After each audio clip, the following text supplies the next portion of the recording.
Welcome to our channel. Today we how to register with Google Ads. Begin by navigating to the Google Ads website.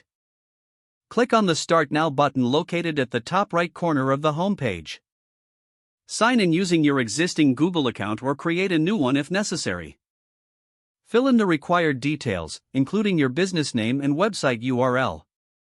Select the primary advertising goal that aligns with your needs. Choose your target audience based on location, language, and demographics. Set your daily budget and select your bidding strategy, keeping your goals in mind. Review your settings and click Submit to create your Google Ads account. Once your account is set up, access the Tools and Settings menu.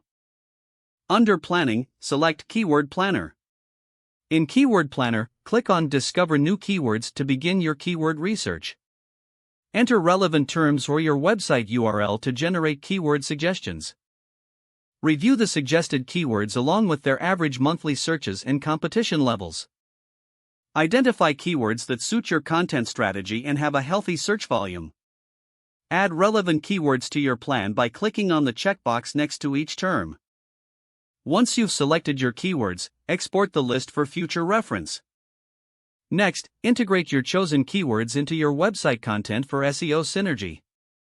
Optimize page titles, meta descriptions, and headers using the selected keywords. Incorporate keywords naturally into your content while ensuring readability.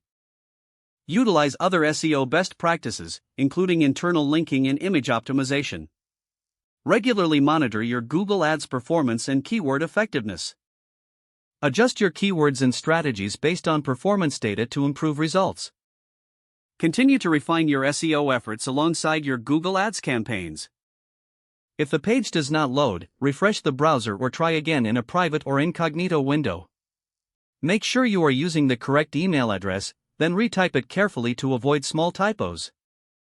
If your password is not accepted, use the reset option and create a new strong password you can remember. Check your spam folder for verification or security emails, then complete any requested confirmation steps. Enable two-factor authentication if available to improve account security and reduce unauthorized. After signing in, review your profile details so your contact information and settings are accurate and current. Don't forget to like this video and subscribe to our channel for more step-by-step tech guides.